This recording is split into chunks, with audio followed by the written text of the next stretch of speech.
magandang hapon po sa ating lahat na ngayon ay Wednesday and papatuloy po natin yung pong ating pagba-Bible study every 4 p.m. sa ating pong topic na Don't Pet Your Sin. Okay, so Don't Pet Your Sin. Ito po yung topic na sinimulan po nung Monday at ang una pong naituro sa atin ay number one, sin isn't something to manage. It's something to out to death. Okay? So, yung pangalawa po, tinuro ng Pastor Isko kahapon, what you tolerate will eventually control you. So, don't make peace with what Jesus died for, sabi ng Romans 6:12. Okay, so, ngayon po, nasa third day po tayo at ang topic po natin ngayon ay yung number 3 dito sa Don't Pet Your Sin. At ito po ay ang topic po na ito na number 3 ay yung po nakalagay nga dito sa ating topic na ito ay sin doesn't start big. Okay? It grows when it ends in secret. Yan. So, ang kasalanan po ay hindi agad-agad malaki. So, ito po yung pag-uusapan natin ngayon. Nawa po ay tayo'y mapagpala ng Panginoon sa hapon na ito. Kaya muli po magandang hapon sa inyong lahat. At ito'y atin pong mapag-aralan. At nawa po ay magkasama-sama tayo sa hapon na ito. Okay, so yun po. Dito sa number 3 ay ang sinasabi, yung kasalanan ay hindi ito nagsisimulang malaki. At tama naman po talaga na hindi yung kasalanan na napakalaki agad eh. Ang kasalanan ay nagsisimulang maliit. Pero alam niyo po, ito eh, yung kasalanan, okay, sabi ito yan eh, it grows when it spreads in secret, sabi ng dito sa mababasa natin sa James o sa Santiago. Pero ang isa pong tanong ko nga dito, bakit kumbaga talagang, sabi nga ito sa ating pinakang main topic, don't pet your sin. Alam niyo po, itong sulat ni James o ni Santiago ay sulat po sa mga Jewish Christian noong time na ito. At ang isang naiisip ko nga po dito ay bakit nga ba ang mga Kristiyano ay para bang naalagaan pa yung sin? Kung tutuusin, dapat yung isang born-again Christian ay sabi ng 2 Corinthians 5:17, sino man nakapagkaisa kay Kristo ay isa ng bagong nilalang, wala na yung dating pagkatao, siya ay bago na. So, dapat ay transform na, dapat ay hindi na naglalagi doon sa kasalanan. And then sabi din ng Romans 6 verse 1 to 2, ito sabi niya, what shall we say then? Are we continue in sin that grace may abound? By no means. How can we who died to sin still live in it? Alam niyo po, napakagandang basahin nga dito sa yung chapter 6 ng Roma. Makikita natin doon na hindi na talaga dapat mamuhay sa kasalanan ang isang Kristiyano. Pero bakit nga ang topic natin ay don't pet your sin? So ibig sabihin, naalagaan, namamalagi yung sin. Bakit nga ba ito'y pumapasok pa sa isang Kristiyano? So, sabi po ng Santiago chapter 1 verse 14 to 15, okay, natutukso ang tao kapag siya'y naaakit at napatangay sa kanyang sariling nasa. Kapag ang nasa ay tumubok at nagugat sa kanyang puso, magbubunga ito ng pagkakasala. Kapag ang kasalanan ay lumala, ito'y hahantong sa kamatayan. Okay, so, ito po, ito yung sulat ni Santiago na natutokso ang tao kapag siya'y naaakit at napatangay sa kanyang sariling nasa. So yun po kaya pala nagkakasala yung isang Kristiyano, kaya natatangay ay dahil naaakit pa doon sa kanyang nakikita. At alam niyo po, meron po akong napanood noon na isang ini-interview at ang sabi niya, ito yung sabi niya, what I constantly see is what tempts me, while what I don't see doesn't tempt me. Ayun po. Sabi niya, yung lagi niyang nakikita, yun yung bagay na nakakatukso sa kanya. Yung lagi niyang nakikita. Sabi niya po, kaya sabi niya, mangyayari pagka halimbawa, cellphone, nag-i-scroll, punta ka ng Shopee, ng Temu, TikTok, ganyan. Lagi mo scroll, lagi ka nagtitingin doon. Hanggang sa katitingin mo doon, maya-maya, nag-add to cart ka na, mamaya, nag-o-order ka na. Kasi bakit? Andun lagi mong nakikita, sabi nga niya, kaya ngayon, ang ginagawa niya, kasi natutokso siya sa mga bagay na nakikita niya. Kapag nakikita niya. Pero pag hindi niya nakikita, hindi siya natutokso. Kaya ang ginawa niya, hindi siya nagbababad doon. Hindi niya laging tinitingnan yan. So, yun po, ang naging paraan. Okay, so, ang mangyari, makikita po natin, nagkakaproblema po kapag tinititigan mo na. Okay, kaya, ano ba yung tinititigan mo na? Sabi nga, iba ang tinitingnan sa tinititigan. Ano ba yung bagay o tao ba o anumang mga bagay ba na tinititigan na natin? Alam niyo po, nagkakaproblema pag tinititigan mo na eh. Sabi, ayun nga po, ang nangyari sa Genesis chapter 3, verse 6. Doon sa Genesis, mangyari po, ito po yung time na nagkasala ng tao.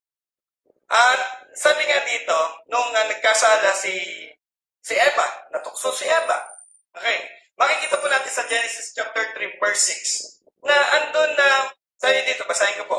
So when the woman saw that the tree was good for food, and that it was a delight to the eyes, and the tree was to be desired to make one wise, she took of its fruit and ate, and she also gave some to her husband who was with her, and he ate. Okay. So, andun po, kita po natin, mula pa sa simula, nagka-problema na nung titigan. At alam niyo po, itong verse po na ito ay tinignan ko po doon sa Interlinear Bible na from Hebrew ay tinranslate yun at nakita ko po yung doon sa pagtingin, so ang nakalagay doon, so when so. Okay. Nung tingnan, ang Bible translation po doon, ang dami po, sabihin numerous application po nakalagay doon, at paulit-ulit, madaming beses na nagpapakita na yung pagtingin ni Eva doon sa prutas ay paulit-ulit ang pagtingin niya, tinitigan niya, meron pang translation doon na in-examine niya. Ibig sabihin po, yung ginawa ni Eva, tiningnan niyang mabuti. Talagang tinitigan niya at yun ang naging dahilan bakit naging napakaganda at napakabuti sa tingin ni Eva na kainin yung prutas. At yun po, doon na nangyari na siya po ay natukso. Nung naman, nakikita naman na nila yun eh. Nakikita na nila yung bungang yun nung puno. Pero hindi sila natutukso. Pero nung titigan na niya at narinig na niya yung sinasabi ng ahas, doon na nag-umpisa yung curiosity. Doon na nag-umpisa yung desire. Nung titigan na niya yung prutas na yon. Kaya ito po, sabi nga nung verse 14 ng nitong ating pong sa Santiago, chapter 1, verse 6. Okay? So, yun po, doon po sa ating verse, sa Santiago, chapter 1, verse 14 to 15. Na natutokso po ang tao kapag siya ay naaakit at napapatangay. So, yan po makikita natin. Sabi, do not pet with sin. Pero, paano tayo mag-i-start? Paano magiging pet yung sin? Iyan ay kapag malaki na, kapag yan ay matagal na. Pero, sabi nga, ay ang kasalanan ay hindi nag-i-start ng malaki. Lalong-lalo na sa isang Kristiyano.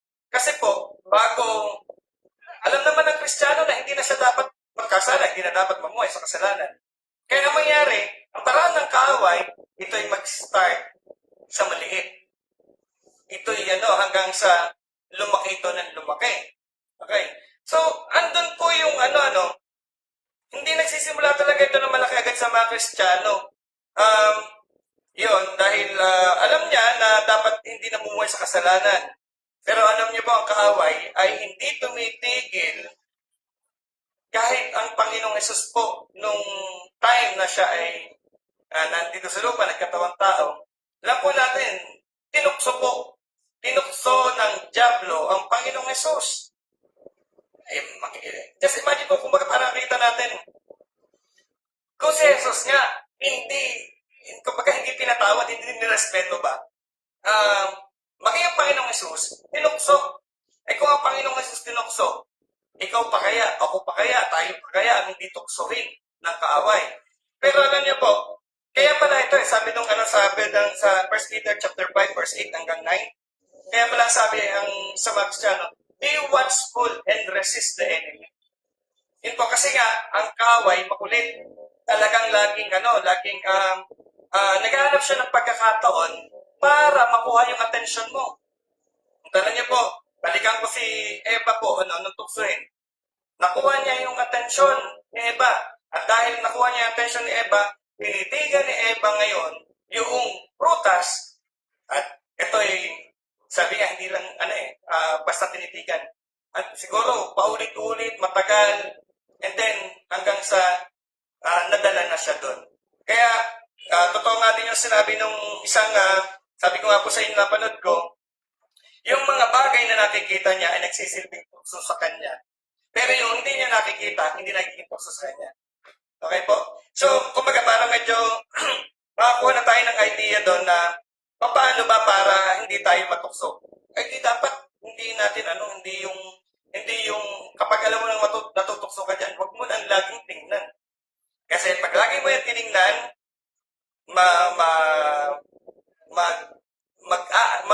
yung curiosity mo hanggang sa mamaya, andun ka na ine-examine mo na, chinecheck mo na lagi, at dahil doon, natutukso. At pag nag-umpisa ng matukso, andyan na.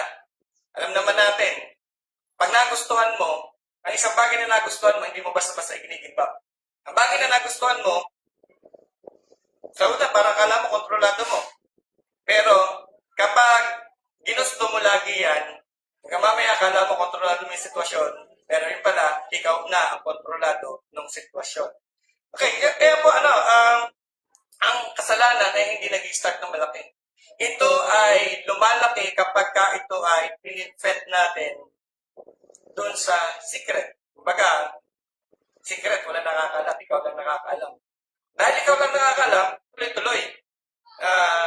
Kumbaga parang, hindi naman nila alam ako lang to. So ngayon, dahil doon, lumalaki po yung kasalanan. At, andyan, akala mo, kaya mo bang kontrolin yung kasalanan, pero, hindi, kasi akala mo malakas ka.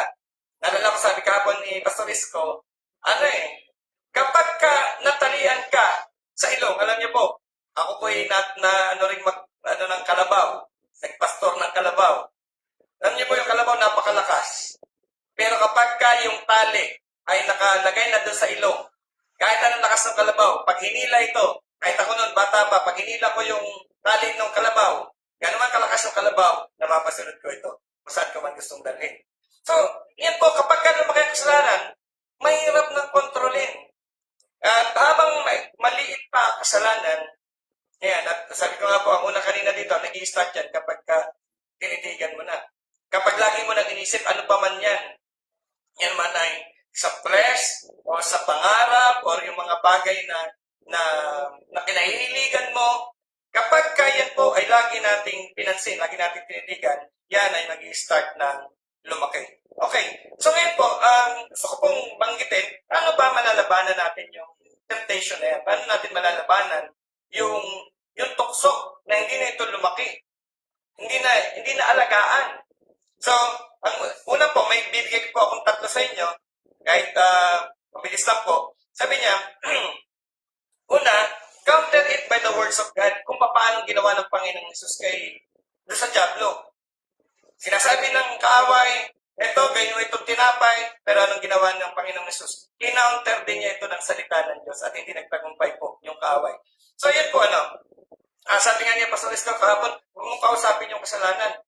Ito naman, yung tukso, nire-reject mo ito, nire-resist mo ito ng Word of God. Nilalabanan mo ng Words of God. Okay. So, pangalawa po, pray to God to provide the way to escape. Ayan. Sabi ng ng 1 Corinthians chapter 10 verse 3, no temptation has overtaken you that is not common to man. God is faithful and He will not let you to be tempted beyond your ability. But what the temptation, He will also provide the way of escape that you may be able to endure it. Okay? So yun po, magpo-provide ang Diyos ng escape, ng way to escape. Sabi pa rin nga doon sa Santiago, chapter 1, verse 5, humingi ka ng karunungan sa Diyos at pagkakalooban ka niya, yung karunungan yun, yung wisdom, paano makaka-escape, paano makakaalis doon sa tukso, doon sa kasalanan. Yun pong paghingi ng karunungan na yun ay ginagamit doon sana para malaman mo kung anong dapat mong gawin para hindi ka malipin ng kasalanan. Ano po? So yun yung mga bagay na, yung dalawa. Pantatlo po, ito. Sabi doon, flee from youthful passion.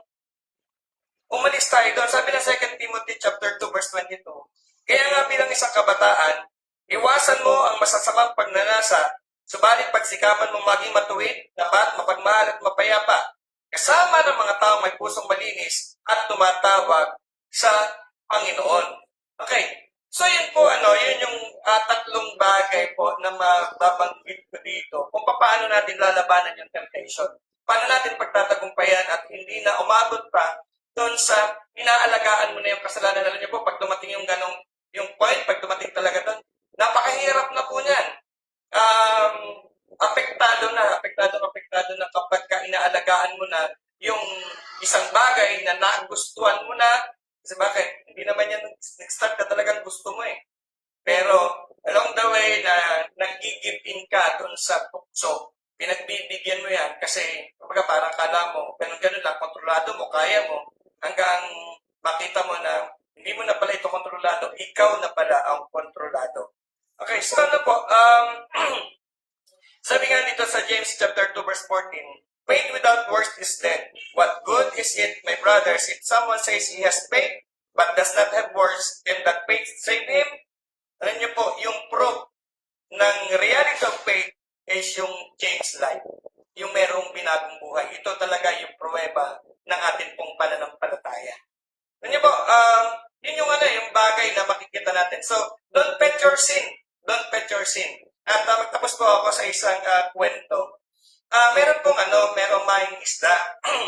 Yung mahing isda na ito, syempre, nagkagayak siya ng pain. Meron po siyang bulate na ipinahin dun sa hook, dun sa, sa biwas, o ang tawag ba dun? Yun po, dun sa hook, nung pamingwit niya. Ngayon, sige, na niya, nagkano na siya, pinuntog na yung kanyang, yun po, yung kanyang pangisda, yung kanyang, tawag na yun, biwas Yan po, so ngayon, yung isda, sabi nung tatay dun sa isda, na, yung yung uod na yan, huwag mong kakainin. Huwag mong papansinin. Although yan ay masarap sa paningin, pero huwag mong papansinin. Kasi yan ay may nakatagong hook. Meron yan nakatagong kawil yan. Kapag kaya ni kinagat mo, yan ay tutusok sa lalamunan mo at mahuhuli ka. Sabi nung batang isda, siguro naman, kaya ko ito kasi malakas naman ako tsaka mabilis ako. Makagat ko lang yung yung uod na yan, yung bulate na yan, kaya hindi ba ako mahuhuli? So, ang ginawa nitong alam niya, kaya niya, malakas siya Sinasabi niya, malakas siya. Ginawa niya, kinain niya yung bulate. At sa isang iglap, nahuli siya nung hook. Nahook yung kanyang bibig. At wala na siyang magawa, hindi na siya makaalis sapagkat nahuli na siya. So, minsan po, sa atin po, tingin natin minsan, napakalakas natin. At alam natin, kaya natin, Kristiyano tayo.